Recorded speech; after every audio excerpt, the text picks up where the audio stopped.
आज आपण गार्डन गप्पा करणार आहोत। तुमच्या गार्डन मध्ये सुद्धा हे असे प्रॉब्लेम दिसायला लागले आहेत का? आपल्यापैकी बरेच जण नवीन गार्डनर्स आहेत आणि त्यांच्या झाडांसाठी कदाचित हा पहिला उन्हाळा असेल। आपल्या गार्डन मध्ये अशा कोणत्या गोष्टी आहेत ज्या वाढत्या टेम्परेचर सोबत घडत असतात, हेच आज आपण आजच्या व्हिडिओमध्ये बघणार आहोत। अशा कोणत्या 10 गोष्टी आहेत ज्या वाढत्या टेम्परेचर सोबत आपल्या गार्डन मध्ये झाडांसोबत घडतच असतात आणि ह्या अगदी नॉर्मल आहेत। हे सगळं जाणून घेण्यासाठी व्हिडिओ शेवटपर्यंत पाहत रहा। तुम्ही जर चॅनलवर नवीन असाल तर नमस्कार, मी अमृता धवने या मराठी गार्डनिंग चॅनल मध्ये तुमचं खूप खूप स्वागत। नंबर 1, पानं जळणे। जेव्हा 40+ टेम्परेचर जातं अशा वेळेस झाडांची पानं जळायला सुरुवात होत असते। स्पेशली तुम्ही जर केळीच्या झाडाचं उदाहरण बघितलं, केळीच्या झाडाची पानं आपल्याला पूर्णपणे ही फाटलेली दिसतात। हे सगळं हाय टेम्परेचरमुळे घडणारी गोष्ट आहे। बऱ्याच गार्डनर्सचा इथे गैरसमज होतो। बऱ्याच जणांना असं वाटतं की या झाडावर करपा हा रोग आलेला आहे, पण हा करपा रोग नसून वाढलेल्या उन्हामुळे झाडांची पानं ही जळत असतात आणि हे अगदी नॉर्मल आहे। उन्हाळा एकदा निघून गेला, पावसाळा जेव्हा सुरू होईल तेव्हा हा सगळा प्रॉब्लेम आपोआपच बरा होणार आहे। नंबर 2, झाडांची पानं पिवळी पडणे। हा उन्हाळ्यामध्ये झाडांची पानं पिवळी पडणे हे अगदी नॉर्मल आहे। झाडांची पानं पिवळी पडण्यामागचं सर्वात महत्त्वाचं कारण म्हणजे मातीमध्ये सगळे न्यूट्रिएंट्स असून सुद्धा झाड इतकं स्ट्रेसमध्ये गेलेलं आहे की मातीमध्ये असलेले न्यूट्रिएंट्स ते अजिबात ॲब्झॉर्ब करू शकत नाही आहे, ते घेऊ शकत नाही आहे आणि त्याचा परिणाम म्हणजे आपल्याला झाडांची पानं फिक्कट हिरवी किंवा फिक्कट पिवळी पडलेली दिसतात आहे। नंबर 3, फुलांचा आकार कमी होणे। वाढत्या टेम्परेचरमुळे फुलांचा आकार कमी होणं हे अगदी स्वाभाविक आहे। झाड इथे स्वतःला वाचवण्याचं काम करत आहे। तरी सुद्धा ज्या झाडांना उन्हाळ्यामध्ये फुलं येत असतात, ती फुलं येताना जेव्हा 40 डिग्रीच्या वर तापमान जातं अशा वेळेस झाडांना फुलं तर येतात, परंतु ती अगदी कमी आकाराची येतात। इथे आपल्याला अजिबात घाबरून जायचं नाही आहे। टेम्परेचर वाढल्यामुळे ह्या गोष्टी घडत असतात। एकदा पावसाळा सीझन सुरू झाला, एकदा वातावरण थोडं थंड झालं की त्याच झाडाला, त्याच वेलीला पुन्हा नॉर्मल साईजची मोठ्या आकाराची फुलं यायला सुरुवात होणार आहे। नंबर 4, फुलांचा रंग फिक्का पडणे। वाढत्या टेम्परेचरमुळे फुलांमध्ये जे काही रंगाचं पिगमेंट असतं ते पिगमेंट हे जास्त ब्रेकडाऊन होतं आणि त्याच्यामुळे आपल्याला फुलं हे फिक्की पडलेली दिसतात। माझ्याकडे सुद्धा व्हायब्रंट राणी रंगाचं असं बोगनवेलचं झाड आहे। त्याला प्रत्येक सीझनमध्ये सुंदर राणी रंगाची फुलं पकडतात, परंतु यावर्षी इतकं टेम्परेचर आहे की त्याला फिकट गुलाबी रंगाची फुलं येतात आहे।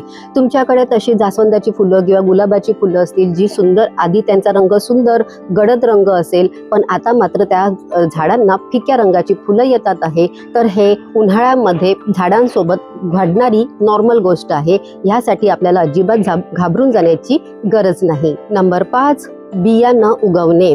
तुम्ही जर स्पेशली किचन गार्डनिंग करत असाल, गोकर्णाच्या वेलीच्या बिया लावलेल्या असतील, तर अशा वेळेस इतकं टेम्परेचर हाय झालेलं असल्या कारणाने बिया न उगवणे ही अगदी स्वाभाविक गोष्ट आहे।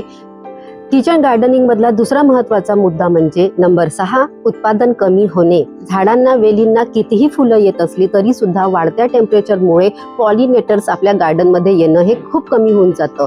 ज्याप्रमाणे आपल्याला उष्णतेचा प्रॉब्लेम होत आहे, त्याचप्रमाणे या पॉलिनेटर्सला सुद्धा, कीटकांना सुद्धा उष्णतेचा प्रॉब्लेम होत असतो आणि आपल्या गार्डनमध्ये त्यांचं येणं हे फार कमी होऊन जातं। त्यामुळे किचन गार्डनिंगमध्ये झाडांना, वेलींना फुलं येऊन सुद्धा पॉलिनेटर्स न आल्या कारणाने फळधारणा ही कमी होत असते आणि त्याच्यामुळे आपल्याला उत्पादन हे कमी मिळतं। नंबर 7, ग्रोथ कमी होणे किंवा थांबणे। हे सगळ्या झाडांसोबत उन्हाळ्यामध्ये घडणारी गोष्ट आहे। उन्हाळ्यामध्ये झाडं ही सर्व्हायवल मोडमध्ये असतात, ती वाढण्याच्या स्थितीमध्ये अजिबात नसतात। सगळी झाडं ही वाढत्या टेम्परेचरमुळे स्ट्रेसमध्ये गेलेली असतात। म्हणून आपल्याला जर झाडांची वाढ ही कमी झालेली दिसत असेल तर त्यांना एक्स्ट्रा खतपाणी घालण्याची अजिबात घाई करू नका। त्यांना फक्त वॉटरिंग करा।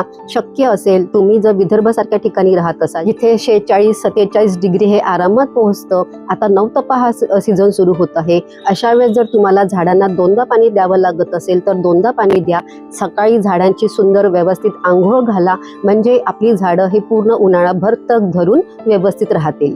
नंबर 8, दुपारी झाडं कोमेजलेली दिसणे।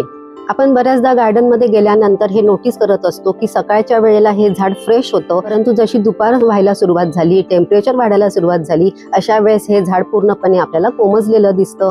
ह्याचं सर्वात महत्त्वाचं कारण म्हणजे झाडांची पानांचा आकार जर मोठा असेल आणि झाडांच्या पानांमधून पाणी हे लवकर उडून जात असेल तर झाड आपली पानं हे मिटून ठेवतं, जेणेकरून पानांमधून पाण्याचं बाष्पीभवन होणार नाही आणि झाड स्ट्रेसमध्ये जाणार नाही. हे झाडाचं स्वतःचं एक मेकॅनिझम आहे. यासाठी जर आपल्याला झाड कोमेजलेलं दिसत असेल तर अजिबात घाबरून जायचं नाही आहे. जशी संध्याकाळ होणार, टेम्परेचर थोडं कमी होणार, त्यासोबतच झाड पुन्हा आपल्याला फ्रेश दिसायला सुरुवात होणार. नंबर 9, फुलं किंवा फळं गळणे. हा सर्वात जास्त प्रॉब्लेम जे किचन गार्डनिंग करतात त्यांना फेस करावा लागतो. झाडांना फुलं सुद्धा येतात आणि पॉलिनेशन झाल्यानंतर फळं सुद्धा पकडतात, परंतु हाय टेम्परेचरमुळे झाडांवरची किंवा वेलींवरची फळं ही गळून पडतात. सुरुवातीला ती फळं आपल्याला पिवळी पडलेली दिसतात आणि मग ती पूर्णपणे गळून जातात. हे अगदी नॉर्मल आहे. त्यामुळेच आपल्याला उत्पादन सुद्धा कमी मिळतं. उन्हाळ्यामध्ये वाढलेल्या टेम्परेचरमुळे जेव्हा टेम्परेचर 40+ होऊन जातं, अशा वेळेस झाडांना फुलं किंवा फळं जरी येत असतील तरी मात्र ती फुलं फळं झाडावर टिकत नाही. फुलं आले, त्याचं पॉलिनेशन झालं आणि फळं जरी पकडली तरी सुद्धा फळं गळून पडण्याचं हे प्रमाण जास्त असतं.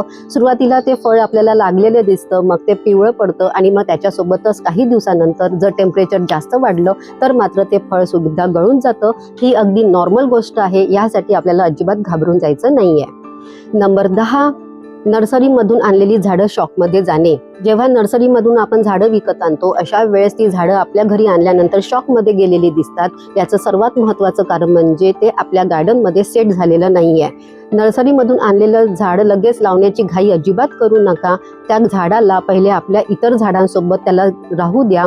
त्याच्यानंतर जेव्हा जून जुलैमध्ये आर्द्रता वाढेल, टेम्परेचर कमी होईल, अशा वेळेसच त्या झाडाचं आपल्याला रिपोर्टिंग करायचं आहे. व्हिडिओच्या शेवटी मी एकच गोष्ट सांगेल जी मी माझ्या अनुभवातून शिकलेली आहे. आपण झाडांची कितीही काळजी घेतली, व्यवस्थित पाणी दिलं, त्यांना शेड नेट प्रोव्हाइड केली, तरी सुद्धा या इतक्या टेम्परेचरमध्ये आपल्या गार्डनमधली काही झाडं ही मरतात आणि हे उन्हाळ्यामध्ये घडणं टोटली नॉर्मल आहे. या सगळ्या गोष्टी उन्हाळ्यामध्ये आपल्या गार्डनमध्ये झाडांसोबत घडत असतात. ह्यातूनच आपण बऱ्याचशा गोष्टी शिकत जातो की पुढच्या सीझनमध्ये आपल्या झाडांची काळजी कशी घ्यायची आहे. आता हे सगळं कधी नॉर्मल होणार? जेव्हा पावसाळा सीझन सुरू होईल, जेव्हा टेम्परेचर कमी होईल, जेव्हा हवेमध्ये आर्द्रता निर्माण होणार, त्यासोबतच आपोआपच सगळी झाडं आपल्याला हिरवीगार झालेली दिसतात. सुरुवातीला 1-2 वेळा पाऊस पडून गेला तर आपल्याला सगळे झाडांवरची जे काही प्रॉब्लेम दिसत होते ते पूर्णपणे गेलेली दिसतात. उन्हाळ्यामध्ये गार्डनमध्ये या सगळ्या गोष्टी घडत असतानाही आपल्याला गार्डनिंग करणं अजिबात सोडायचं नाही आहे. अजिबात घाबरून जाण्याची गोष्ट नाही. एकदा पावसाळा सुरू झाला, एकदा टेम्परेचर कमी झालं, जेव्हा हवेमध्ये आर्द्रता येते, अगदी त्यासोबतच आपल्या गार्डनमध्ये असलेले सगळे प्रॉब्लेम्स हे पूर्णपणे निघून जातात आणि 1-2 पाऊस झाल्याबरोबरच आपल्याला सगळी झाडं ही हिरवीगार झालेली दिसतात. गार्डनमध्ये झाडं कोमेजलेली दिसत असतील, पानं जळलेली दिसत असतील तर अजिबात कोणतंही खत द्यायला जाऊ नका. सॉलिड खत पण द्यायचं नाही आहे आपल्याला, लिक्विड खत पण अजिबात द्यायचं नाही आहे. अशी कोणती थंडगार 3 लिक्विड खतं आहेत जी आपण गार्डनमध्ये या 9 टप्प्याच्या सीझनमध्ये देऊ शकतो. ते मी चॅनलवर ऑलरेडी त्याचा व्हिडिओ अपलोड केलेला आहे. तो तुम्ही अजूनही बघितलेला नसेल तर लगेच बघा आणि आपल्या झाडांची काळजी घ्यायला सुरुवात करा. आय होप आजच्या व्हिडिओमध्ये सांगितलेल्या गोष्टी तुमच्या उपयोगी पडतील. व्हिडिओ आवडला असेल तर व्हिडिओला लाईक करा. तुम्हाला अशा पद्धतीच्या गार्डन गप्पा केलेल्या आवडतील का हे मला कमेंटमध्ये नक्की सांगा. पुन्हा भेटूया पुढच्या बुधवारी संध्याकाळी 7 वाजता एका माहितीपूर्ण व्हिडिओ सोबत. तोपर्यंत स्वतःची काळजी घ्या, झाडांची काळजी घ्या. नमस्कार.